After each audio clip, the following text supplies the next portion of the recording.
pagi, perkenalkan nama saya Nalvin Tias dengan NIM 191333407. Di sini saya mau menjelaskan materi mengenai akuntansi sebagai sistem informasi. Sebelum masuk ke materi, kita terlebih dahulu mengetahui apa itu akuntansi. Menurut Suemarsono, akuntansi adalah proses pengidentifikasian, mengukur, dan melaporkan informasi ekonomi untuk memungkinkan adanya penilaian keputusan yang jelas dan tegas bagi mereka yang menggunakan informasi tersebut. Selanjutnya, kualitas informasi akuntansi. Informasi keuangan akan bermanfaat jika dihubungkan dengan maksud penggunaannya. Yang pertama, relevan. Relevansi suatu informasi harus dihubungkan dengan maksud penggunaannya. Dan yang kedua, dapat dimengerti. Informasi harus dapat dimengerti oleh pemakainya. Yang ketiga, daya uji. Untuk meningkatkan manfaatnya, informasi harus dapat diuji kebenarannya. Yang keempat, netral. Informasi harus diarahkan pada kebutuhan umum pemakai dan tidak tergantung pada kebutuhan dan keinginan pihak tertentu. Dan yang kelima, tepat waktu. Informasi harus disampaikan sedini mungkin untuk dapat digunakan sebagai dasar dalam pengambilan keputusan ekonomi. Dan yang keenam, daya banding. Informasi akan lebih berguna bila dapat dibandingkan dengan laporan keuangan periode sebelumnya dari perusahaan yang sama maupun dengan perusahaan keuangan yang lainnya pada periode yang bersamaan. Dan yang terakhir, lengkap. Informasi keuangan dikatakan lengkap apabila dapat memenuhi ke-6-7 kualitatif di atas dan dapat memenuhi standar pengungkapan dalam laporan keuangan. Selanjutnya, prinsip akuntansi, konsep dasar laporan keuangan, dan standar akuntansi. Yang pertama, prinsip akuntansi. Dalam menyusun informasi, kita harus berpegangan dalam prinsip dasar akuntansi sebagai berikut. Yang A, basis akrual, yaitu pencatatan transaksi dicatat pada saat terjadinya peristiwa ekonomi. Yang B, kelangsungan usaha, yaitu perusahaan dalam melakukan kegiatan usahanya tentunya berupa untuk melaksanakan kegiatan perusahaan secara berkesinambungan atau terus-menerus. Yang C, kesatuan usaha, yaitu perusahaan memerlukan suatu kesatuan ekonomi yang terpisah dari pihak yang berkepentingan dengan sumber perusahaan. Yang D, pengait biaya. Yang E, harga perolehan. Harga perolehan merupakan setiap transaksi pembelian suatu barang harus dicatat sebesar angka yang diperolehnya tersebut. Yang kedua, konsep dasar laporan keuangan. Yang A, konsep entitas usaha. Konsep entitas usaha ini penting karena membatasi data transaksi dalam sistem akuntansi terhadap data yang berhubungan langsung dengan kegiatan usaha. Yang B, konsep kelangsungan usaha.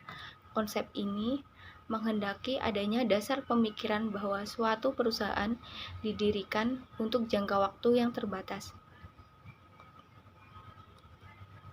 Yang C, konsep dasar keuangan. Konsep dasar keuangan ini menghendaki agar penyusunan laporan keuangan menggunakan kesatuan unit laporan. Dan yang D, konsep realisasi penghasilan. Konsep realisasi penghasilan ini menyatakan bahwa realisasi penghasilan merupakan kegiatan adanya penjualan atau penyerahan jasa, bukan saat pembayarannya. Dan yang E, konsep harga pokok. Konsep harga pokok ini menghendaki adanya pengukuran aset sebesar nilai perolehan awal dan pengakuan kewajiban sebesar nilai yang harus dibayar ketika jatuh tempo. Dan yang F, konsep membandingkan antara penghasilan dan biaya. Konsep ini menghendaki adanya ketetapan dalam membandingkan penghasilan satu periode buku dengan biaya untuk memperoleh penghasilan tersebut. Dan yang G, konsep konsistensi. Konsep ini menghendaki penggunaan metode-metode secara tepat dari satu periode ke periode selanjutnya. Dan yang H, konsep penjelasan atau pengungkapan. Konsep ini menghendaki agar laporan keuangan mencakup informasi yang diperlukan untuk penyajian yang terbuka. Yang I, konsep materialitas. Konsep ini merupakan pelengkap dari konsep penjelasan. Dan yang J, konsep hati-hati. Dalam laporan keuangan, tidak diperkenankan menunjukkan aset di atas harga pokoknya. Demikian juga kewajiban. Konsep ini menghendaki kecenderungan minimalisasi pencantuman modal. Dan yang terakhir, konsep biaya.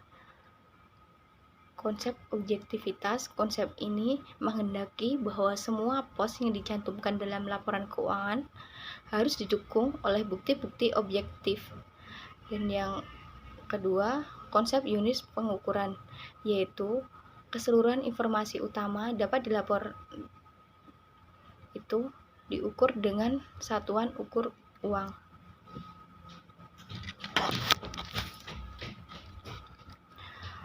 Pada prinsip-prinsip dasar akuntansi, maka proses kegiatan akuntansi meliputi tahap-tahap sebagai berikut.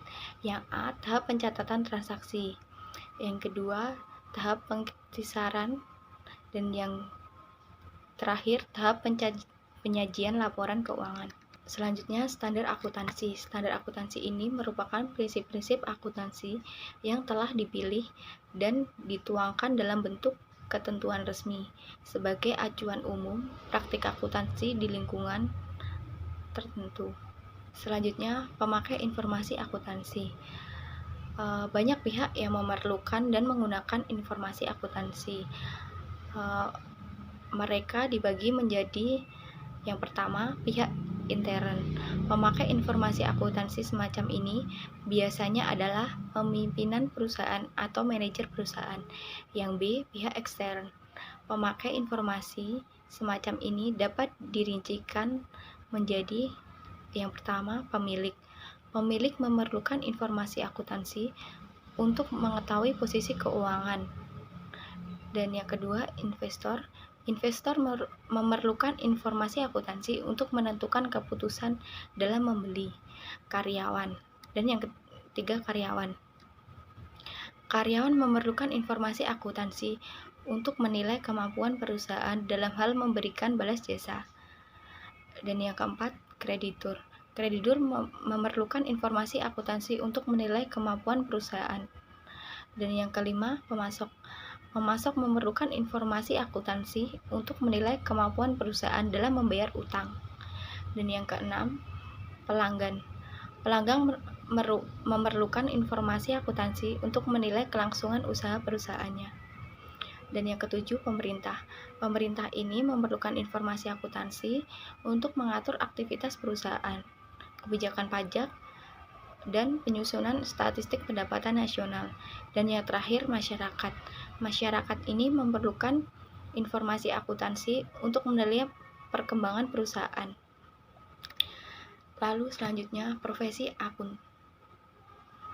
Secara garis besar, akuntan dapat digolongkan menjadi 4. Yang pertama, akuntan intern. Akuntan intern ini adalah akuntan yang bekerja pada suatu perusahaan sebagai karyawan yang menjalankan fungsi akuntansi pada perusahaan tempat ia bekerja.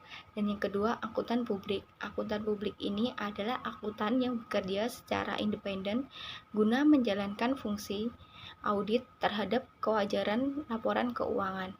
Dan yang ketiga, akuntan pemerintah. Akuntan pemerintah ini adalah akuntan yang bekerja di departemen tertentu sebagai pegawai pemerintah untuk menjalankan fungsi akuntansi demi kepentingan pengawasan dan pemeriksaan keuangan negara. Dan yang keempat, ada akuntan pendidik. Akuntan pendidik ini adalah akuntan yang bertugas mengajarkan dan mengembangkan disiplin ilmu akuntansi pada masyarakat melalui jalur pendidikan. Dan selanjutnya, bidang akuntansi. Menurut manfaat pemakainya, akuntansi bisa dikelompokkan menjadi yang pertama, akuntansi keuangan. Bidang ini menangani masalah pencatatan transaksi dalam satu perusahaan. Yang kedua, bidang pemeriksaan. Bidang ini menangani suatu pemeriksaan atas catatan-catatan akuntansi secara bebas. Dan yang ketiga, akuntansi biaya. Bidang ini menekankan masalah penetapan dan pengendalian biaya. Dan yang keempat, akuntansi manajemen. Bidang ini menggunakan data historis maupun data taksiran. Dan yang kelima, akuntansi perpajakan. Bidang ini mencakup penyusunan surat pemberitahuan pajak. Dan yang keenam, akuntansi anggaran.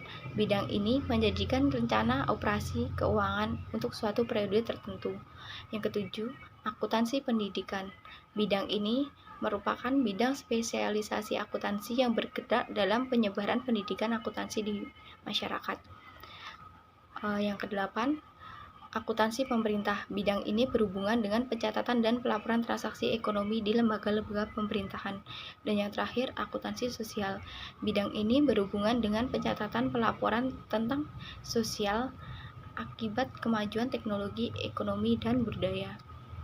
Selanjutnya, etika profesi akuntansi. Ada 8 kode etik akuntan, yaitu A. Tanggung jawab profesi, yang kedua kepentingan publik, yang ketiga integritas, yang keempat objektivitas, yang kelima kompetensi dan kehati-hatian profesional, yang keenam kerahasiaan, dan yang ketujuh perilaku sosial, dan yang kedelapan standar teknisi. Berikut adalah penjelasan materi dari saya. Terima kasih.